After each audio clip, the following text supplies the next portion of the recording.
Shame is something we all experience at times, and it's completely normal. For many, shame first develops in childhood, when the brain is not yet fully developed. A child's brain doesn't have the ability to see another person's perspective or understand everything going on around them. When a child has an experience or feels something they don't understand, they work to make sense of it and give meaning to what they are feeling or experiencing. That can sometimes lead to feeling shame. For example, imagine I am a child and I spill some milk. My mom comes in and screams at me for spilling the milk. I cannot understand why she's screaming. I can't understand that her reaction may have nothing to do with me. She may have had an argument with Dad earlier and is still upset. I can't understand that she is upset about her argument and not me. So in an attempt to make sense of her anger and my own feelings, I decide that she must be upset because I'm bad. I mess things up. I make Mom mad. This makes sense to my child mind. I'm a mess up. A deeper level of shame can exist when a child experiences trauma.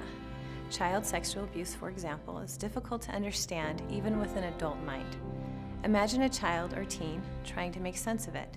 They don't have the ability to say, this happened because that person has an issue or unresolved trauma. So to make sense of their experience, they believe things like, I deserve this, I'm unlovable, I'm not enough, or this was my fault. None of these thoughts are true. Shame is a negative belief we have about ourselves, and it can impact how we see things, but it is never true. Now, as an adult, you can begin understanding shame and challenge negative thoughts about yourself and change them.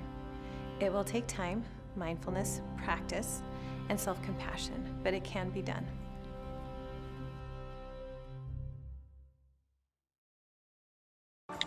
Survivors of sexual abuse often struggle with shame. Shame leads to feeling fundamentally flawed and unworthy. Shame is like tinted glasses that negatively impact the way you view situations.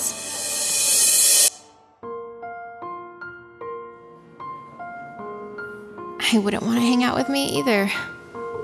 I'm so annoying and I'm never fun to be with.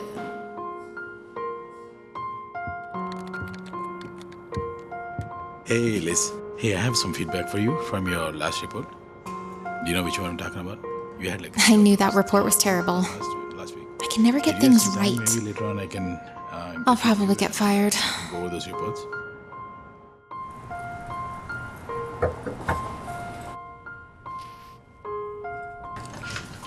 Happy birthday. Oh, thank you. Of course. I don't deserve this. You look beautiful.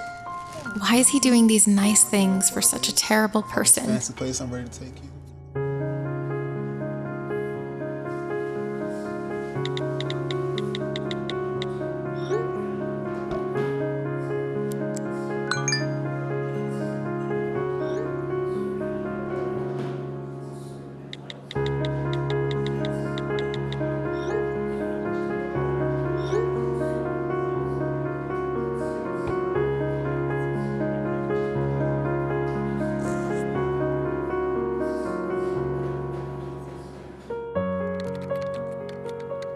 Hey Liz, hey, I wanted to talk to you about your report from last week.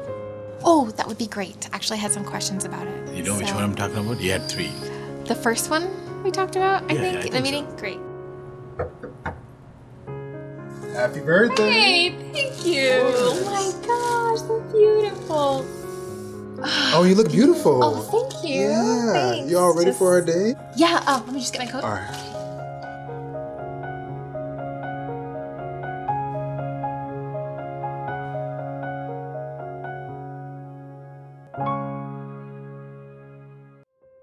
When you look at life through a lens of shame, it can be difficult to see clearly.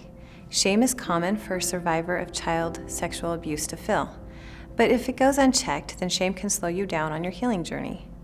One way to address shame is to change the language you use, especially about yourself. When you're experiencing negative self-talk or recognize that you're looking at a situation through a lens of shame, it can help to change your language. For example, instead of thinking, she seemed upset, it must be something I said, try taking the blame out of the thought. She seemed upset. She must be having a bad day. Removing self-blame from your thoughts can help you remove the shame from them. Another way to do this is by taking the I out of the equation and looking at it from a different angle. Instead of getting carried away with thoughts like, I am unlovable, question why you're feeling that way or what's leading you to make that statement. It may be that I am unlovable is coming from a place of feeling misunderstood or frustrated with another person. I am unlovable could really be our communication wasn't very good. Take a minute to practice this idea. Think of an example from the previous video or from your own life. How can you take I out of the thought and remove the shame from it? How can you see the situation more clearly if you remove blame?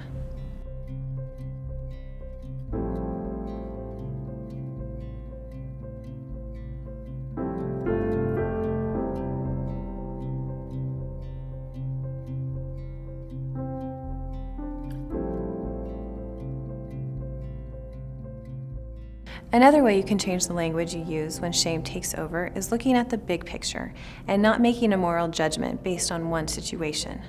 An everyday example of this is doing laundry. When you have to rewash a load or start the dryer over again, you may have the extreme thoughts like, wow, I'm worthless. I can't even get laundry right. That's something that everyone forgets, and it is no way related to your worth. That's the shame talking. Think back to the earlier video when the boyfriend brought her flowers. Instead of taking the opportunity to appreciate thoughtfulness, the shame lens clouded her thoughts and made her feel undeserving. How many times have you felt undeserving of something because of shame? And how can you remove that shame lens when it does happen? The answer is self-compassion.